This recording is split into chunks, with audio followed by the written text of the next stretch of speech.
Vadodara railway સ્ટેશનથી આજે ભગવાન જગન્નાથજીની રથયાત્રાનો ભવ્ય પ્રારંભ થયો, જેમાં ભગવાન જગન્નાથ, ભાઈ બલરામ અને બહેન સુભદ્રા નગરચર્યાએ નીકળ્યા. રથયાત્રા દરમિયાન હજારો ભક્તો ભગવાનના દર્શન માટે ઉમટી પડ્યા હતા અને સમગ્ર માર્ગ ભક્તિમય બન્યો હતો. ચુસ્ત પોલીસ બંદોબસ્ત વચ્ચે યાત્રા શાંતિપૂર્ણ અને સુવ્યવસ્થિત રીતે યોજાઈ. યાત્રાના માર્ગમાં ઠેર ઠેર ભગવાનનું ભવ્ય સ્વાગત કરવામાં આવ્યું, તેમજ ભક્તોને પ્રસાદ અને પાણીનું વિતરણ પણ કરવામાં આવ્યું. જો કે આ રથયાત્રામાં બંદોબસ્તમાં ફરજ બજાવનાર પોલીસ કર્મીને એકાએક ગભરામણ અને ઉલટી થતાં સયાજી હોસ્પિટલમાં ખસેડવામાં આવ્યા હતા, જ્યાં સારવાર દરમિયાન જવાનનું દુઃખદ અવસાન થયું હતું, જેના કારણે સમગ્ર પોલીસ બેડામાં શોકનો માહોલ છવાઈ ગયો છે. બંદોબસ્ત દરમિયાન હાર્ટ એટેક આવ્યો હોવાની પ્રાથમિક માહિતી સામે આવી છે. આ ઘટનાની જાણ થતાં પોલીસની ટીમ પણ તાત્કાલિક સયાજી હોસ્પિટલ પહોંચી હતી.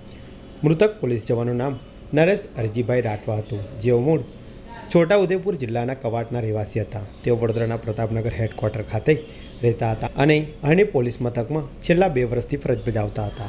આ ઘટના રથયાત્રાના બંદોબસ્ત દરમિયાન બની હતી, જ્યારે નરેશભાઈ રાઠવા બંદોબસ્ત દરમિયાન રાવપુરા પોલીસ મથક હદ વિસ્તારમાં ફરજ પર હતા. તે દરમિયાન અચાનક ગભરામણ અને ઉલટી થતાં તેઓને તાત્કાલિક સયાજી હોસ્પિટલમાં ખસેડવામાં આવ્યા હતા.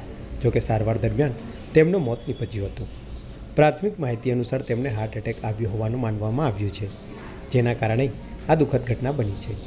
આ ઘટનાને પગલે પોલીસ વિભાગમાં શોકનું મોજું ફરી વળ્યું છે. વડોદરા પોલીસના ઉચ્ચ અધિકારીઓ સયાજી હોસ્પિટલ પહોંચી ગયા હતા અને આ ઘટનાને લઈને વધુ તપાસ હાથ ધરવામાં આવી રહી છે.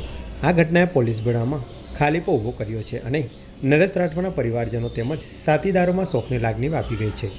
પ્રાપ્ત વિગતો અનુસાર ફરજ પર રહેલ નરેશ રાઠવાના પરિવારમાં પત્ની અને 2 બાળકો હોવાનું જાણવા મળ્યું છે. હાલમાં બંને બાળકોએ પિતાની છત્રછાયા ગુમાવી છે.